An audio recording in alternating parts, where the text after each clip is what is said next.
YouTube, vamos infelizmente falar sobre Power Scaling. Só que na real a gente vai falar de Power Scaling de um ponto de vista narrativo, como escalas de poder afetam uma história. Mas antes de chegar nisso eu vou reclamar, obviamente. Para os que não conhecem esse termo, Power Scaling significa literalmente escala de poder, e a maneira mais simples de definir é o nível de força, habilidade e poder em geral de personagens dentro de uma obra. Vendo isso de maneira comparativa, é claro. Personagem X é mais forte que personagem Y, personagem Y é mais rápido que personagem X. Se os dois lutassem, quem venceria? Só que consumir mídia não é só sobre consumir mídia, certo? Conversas sobre as coisas que você consome é muito comum, e até recomendado na época de internet. Afinal, você não estaria aqui se você não gostasse de ver alguém falando sobre mídia. Com isso, criou-se uma grande cultura ao redor de Power Scaling. Gente debatendo e comparando que personagem deveria vencer de que personagem, geralmente puxando de duas obras diferentes. Isso é algo que pode ser bem divertido, na verdade. Alguém no Twitter recentemente me perguntou quem venceria entre o Ryu de Street Fighter e o Jin de Tekken. E eu dei tipo uma resposta na moral,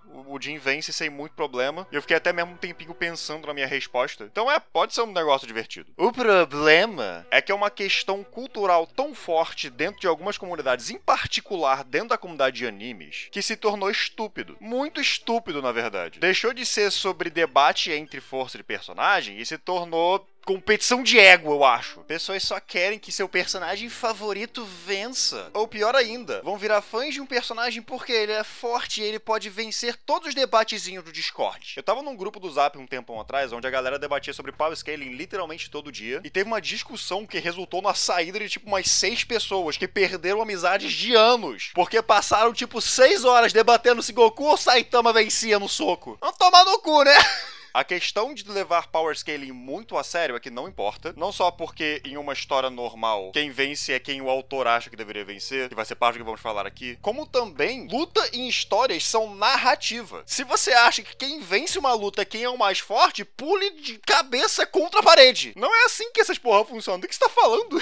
Esses debates, além de serem muito tóxicos e muito estúpidos, podem acabar impactando negativamente as histórias que você está consumindo, porque vira muito uma questão de expectativa de força. Caralho, a fandom de One Piece fica tipo, eu acho que personagem X conseguiria vencer personagem Y. Personagem X e personagem Y não fizeram nada em 1000 capítulos. Ah, esse personagem aqui é um dos mais fortes do universo. Não fez nada! Basicamente, esses debates podem ser divertidos, podem ser uma distraçãozinha legal. Só que quando a galera leva muito a sério, eles podem acabar danificando a experiência da história para outras pessoas que só vão consumir a história querendo ver personagens poderosos. E com isso, o ponto em geral do que é uma história acaba se perdendo. Agora que eu terminei de reclamar, vamos falar sobre Power Scaling mais narrativamente mesmo. Qual que é a função disso dentro de uma história e por que simultaneamente importa e não importa. E lembrando que eu estou falando um pouquinho mais sobre anime do que outras coisas aqui, porque Battle Shonen são histórias geralmente focadas em combate 1 contra 1, onde teoricamente quem é mais forte vence, mas esse nunca vai ser o caso. Em um Battle Shonen, os seus personagens e o mundo em geral progressivamente ficam mais poderosos. Ele começa do zero e vai chegando em níveis cada vez mais insanos e absurdos. Começa com uma criança e de repente ele tá socando um meteoro e o meteoro explode para não destruir a Terra. Com isso, essas histórias costumam ter meio que tiers de escala de poder. Os vilões do começo da história são muito mais fracos que os vilões que vêm depois. Com isso, você consegue estabelecer uma escala de poder pro seu universo. Personagens X, Y e Z são os mais fortes, e esse resto aqui são mais fracos por causa do que nós vimos na história. Nisso chegamos num ponto muito importante que eu até mencionei mais cedo. Lutas são narrativa. Você jamais vai conseguir escapar desse conceito. Sempre que você está apresentando uma luta, você está contando uma história. A história pode ser tão simples quanto é a história de como o personagem X venceu o personagem Y,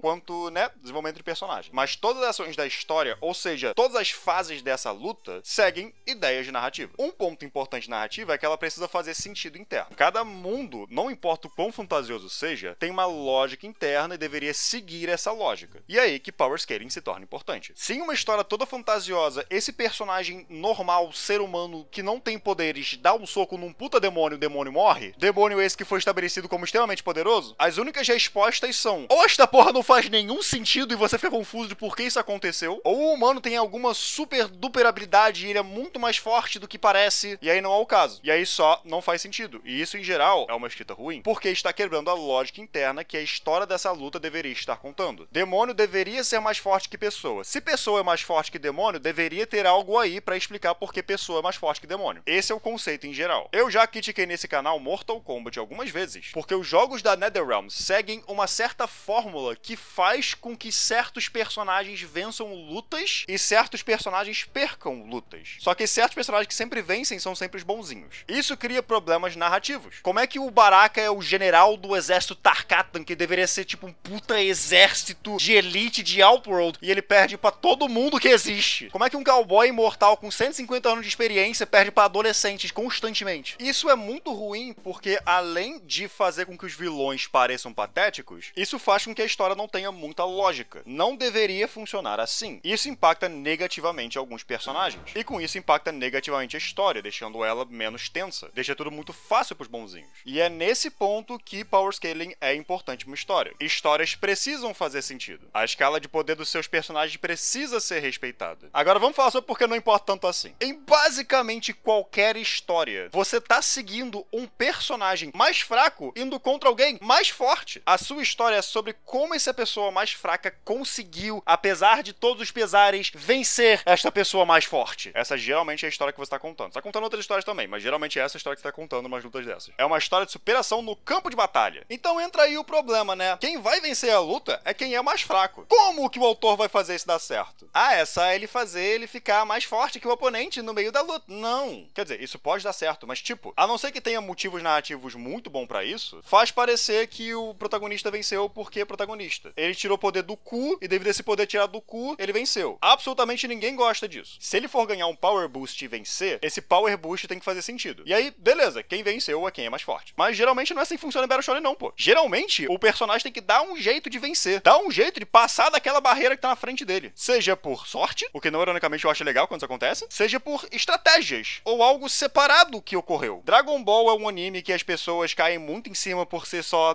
eu sou mais forte que você, portanto eu venci. Só que minha luta favorita de Dragon Ball é Goku contra Vegeta na saga Saiyajin. E essa é uma luta muito interessante, porque a luta em si, Goku contra Vegeta, o Vegeta vence. Dragon Ball muito direto ao ponto, é sobre soco, soco, soco, porrada, soco, soco. Vegeta dava soco, soco, soco melhor que o Goku. Então o Vegeta meio que venceu. Só que o Goku feriu tanto o ego do Vegeta, mostrando que o treino dele obteve resultado e se esforçando o máximo possível. Isso feriu tanto o ego do Vegeta, que acabou resultando indiretamente na derrota dele. A derrota final do Vegeta envolve 35 coisas diferentes acontecendo. E ainda é a mesma luta. Foi uma derrota baseada em ego, estratégia e sorte. E é, tipo, muito legal de ver porque é muito tenso. Outros animes têm batalhas assim que eu acho muito legais. Luffy contra Crocodile eu acho muito irado, inclusive. Luffy tá lutando contra alguém que ele não pode tocar. A solução dele é encontrar uma maneira de tocar nele. E a vitória acaba acontecendo direta barra indiretamente por causa disso. Não mais com água, mas com sangue. Lutas em uma história são sobre a experiência inteira da luta. E essas lutas muitas vezes são sobre alguém mais fraco vencendo alguém mais forte. A pessoa mais fraca não deve vencer só porque ela ficou mais forte, fim. Tem que ter algo aí. Tem que ter algo pra adicionar na narrativa dessa luta. Escala de poder e nível de poder é importante pra criar uma consistência na sua história, pra que a sua história baseada em combate faça sentido em seus combates e também pra conseguir construir os oponentes que os personagens vão ter que enfrentar, mas ao mesmo tempo ela não é o fator determinante pra quem vence ou quem perde uma luta. Se ela é, muitas vezes a sua história é meio chata. Claro que pode acontecer uma vez ou outra e blá blá blá, mas tipo, sua luta é uma história. Trate ela, em primeiro lugar, como uma história. Não um concurso sobre quem é mais poderoso, não. Enfim, nunca mais vou falar sobre Power Scaling e quem perguntar sobre isso pra mim vai ser banido da minha vida. Muito obrigado por terem assistido. Muito obrigado a quem me apoia financeiramente de qualquer maneira. Até a próxima e até!